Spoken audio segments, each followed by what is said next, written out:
Weekend అవర్లో ఈరోజు ప్రధానంగా కాస్త రాజకీయాలకి భిన్నంగా వ్యక్తుల ఆరోగ్యం, వారికి సంబంధించిన జీవన విధానం, ఈ అంశాల మీద ప్రధానంగా చర్చ చేపట్టబోతున్నాం. వీకెండ్ కదా అని సరదాగా ఫ్యామిలీతో మంచి రెస్టారెంట్కి డిన్నర్కి వెళ్దామని ప్లాన్ చేసుకుంటున్నారా? అయితే తస్మాత్ జాగ్రత్త. ఇలాంటి ఆలోచన చేశారో తిన్న తిండికి సంబంధించి రెస్టారెంట్లో కట్టే బిల్లు కంటే కూడా ఆ తర్వాత ఆసుపత్రిలో లక్షల బిల్లు కట్టాల్సిన వ్యవహారం, అటువంటి ప్రమాదం ఇప్పుడు పొంచి ఉంది.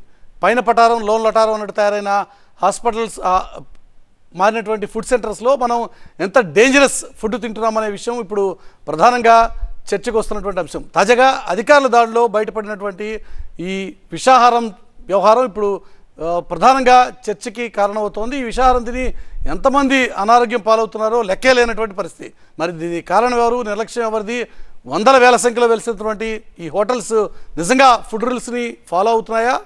ఇప్పుడు ఇదే అతిపెద్ద డిబేటబుల్ పాయింట్.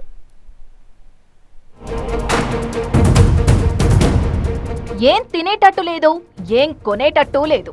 ఇదేదో ఆకాశాన్నంటిన నిత్యావసర ధరల్ని ఉద్దేశించి చెబుతున్న మాట కాదు. జిగేల్ జిగేల్ మనే లైట్లతో వెలిగిపోతున్న బడా రెస్టారెంట్లు, హోటళ్లు, ఫుడ్ సెంటర్లలో జరుగుతున్న కల్తీ కహాని. ఈ మధ్య ఫుడ్ సేఫ్టీ అధికారులు నిర్వహిస్తున్న వరుస రైడ్స్ లో ఫుడ్ లవర్స్ కే కాదు, సాధారణ జనాలకు దిమ్మ తిరిగిపోయేలా విషయాలు వెలుగులోకొచ్చాయి. చిన్న పెద్ద అనే తేడా లేకుండా చాలా హోటల్స్ లో కుళ్ళిన పదార్థాలతో ఆహారాన్ని సిద్ధం చేస్తున్నారని నిర్ధారించారు తనిఖీ అధికారులు.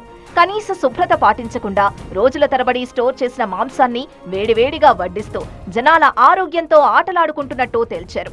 ఇప్పటికే పలువురు బాధితులు తమకు అనారోగ్య స్థితికి కారణమైన హోటల్స్ పై కేసులు కూడా నమోదు చేశారు. గల్లీకో హోటల్, రోడ్డుకో రెస్టారెంట్, విచ్చలవిడిగా వెలుస్తున్న ఫుడ్ సెంటర్లు. దీంతో విపరీతమైన కాంపిటీషన్ ఏర్పడింది. ఎలాగైనా సక్సెస్ కావాలని, లాభాల బాట పట్టాలని కొన్ని హోటల్స్ వికృత చేష్టలకు దిగుతున్నాయి. ఆహారం మిగిలితే పారేయకుండా స్టోరేజ్ చేసి తర్వాతి రోజు కూడా కస్టమర్లకు వడ్డిస్తున్నారు. వాడిన నూనెలనే మళ్లీ వాడుతూ ఘోరమైన తప్పిదం చేస్తున్నారు. అయితే ఆలస్యంగా మేల్కొన్న ఫుడ్ సేఫ్టీ అధికారులు ఇప్పుడు వరుస దాడులతో హడలెత్తిస్తున్నారు. హోటల్స్ అన్ని FSSAI రూల్స్ పాటించాలని చెబుతున్నారు. కుళ్ళిన ఆహారం తిని అనారోగ్యం పాలవుతున్న వారు ఆసుపత్రులకు భారీ సంఖ్యలో వస్తున్నట్టు వైద్యులు చెబుతున్నారు. అపరిశుభ్రత, ప్రాసెస్ ఫుడ్, స్టోర్ ఫుడ్ల కారణంగానే కడుపు నొప్పి, లూజ్ మోషన్స్, మలంలో రక్తం రావడం, నీరసించిపోవడం వంటి అనారోగ్య సమస్యలొస్తాయని హెచ్చరిస్తున్నారు. ఈ రెస్టారెంట్స్ కూడా చెక్ చేస్తూ ఉంటే చాలా చోట్ల కూడా ఇన్ఫెక్షన్స్ కనపడుతున్నాయి. మన హైజీన్ చాలా ఇంపార్టెంట్. GHMC గారు అన్నీ చెక్ చేసి ఏ హైజీన్ లేని చోట్ల క్లోజ్ చేస్తున్నారు అన్నమాట. అంటే మనము ఆహారం తయారు చేసేదాన్ని కానీ లేకపోతే స్టోరేజ్ కానీ ఇవన్నీ కూడా చాలా హైజీనిక్ ఉండాలి. హైజీనిక్ లేకపోతే మనకి గట్ ఇన్ఫెక్షన్స్ వచ్చి దీనివల్ల చాలా రకాలైన ప్రాబ్లమ్స్ రావచ్చు అన్నమాట. ప్రస్తుతం జరుగుతున్న రైడ్స్ తో హైదరాబాద్లోని రెస్టారెంట్ల నిర్వాహకులంతా అప్రమత్తమయ్యారు. హోటల్స్ యజమానులందరూ FSSAI రూల్స్ పాటించాలని సూచిస్తున్నారు. ఎవరైతే కస్టమర్స్ ఉన్నారో they need to understand what hotels they are visiting. Even the కస్టమర్స్కి కూడా అవగాహన ఉండాలి. ఏ హోటల్స్ పోతున్నారో, ఎక్కడ పోతున్నారో. All hotels should follow the FSSAI safety rules and regulations. గతంలోనూ ఇలాంటి రైడ్స్ చాలానే జరిగాయి. కానీ హోటల్స్ లో జరుగుతున్న ఈ కల్తీ దందా తగ్గలేదు. లంచాలకు మరిగిన కొందరు అధికారులు చూసి చూడనట్టు వ్యవహరించడం వల్లే ఈ పరిస్థితులనే విమర్శలు వినిపిస్తున్నాయి. తింటున్న క్రమంలో బొద్దింక వచ్చింది, చనిపోయిన బొద్దింకలు బల్లి వచ్చింది.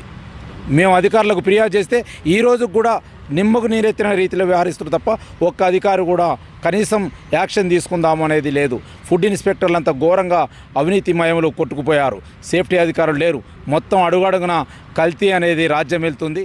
మరి ఈసారి పంథా మార్చిన అధికారులు పకడ్బందీగా చర్యలు తీసుకుంటారో, పాత కథే పునరావృతమవుతుందో చూడాలి.